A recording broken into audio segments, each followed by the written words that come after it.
I'm Looney Politics columnist Dale Smith, and a certain number of parliamentarians have been complaining to the Hill Times that too many Senate bills are clogging up the House of Commons and pushing out room for private members' bills.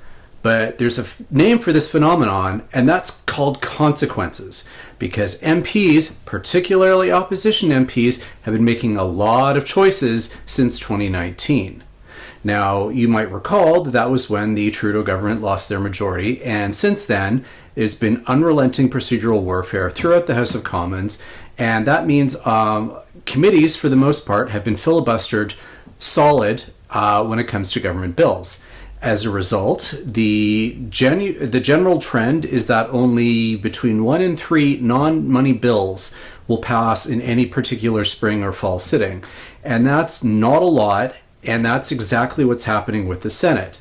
Now, when bills go to the Senate, obviously they get studied, but when they have no work to do because the House of Commons isn't sending them any bills, well, then they start working on their own pet projects. Now, yes, the government has introduced a few more bills in the Senate as government legislation, and they do take their time with those as well, but there's still a lot of hours in a day, particularly a sitting day, where, there's not enough other things going on, so their pet projects come into play.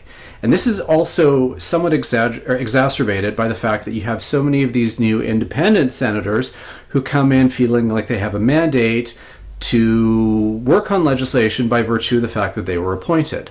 Some of them seem to feel that because they've been appointed to that chamber, that they should be working on these kinds of bills on their own, which means that there's both not enough work for them to do and a sense that they should be doing more of this kind of work.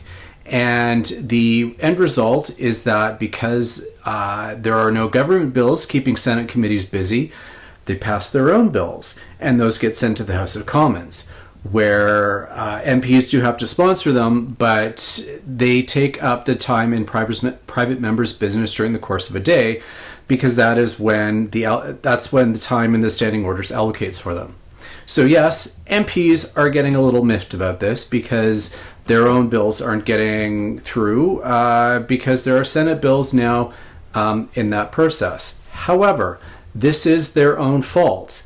By constantly blocking government bills and ensuring that the Senate has nothing better to do, the Senate is now doing their own thing. This is the independent Senate in action, and that means more of their stuff is going to come to the Commons. And if MPs don't like that, well, then maybe they should start sending more bills to the Senate so that the Senate is otherwise occupied. For Looney Politics, I'm Dale Smith.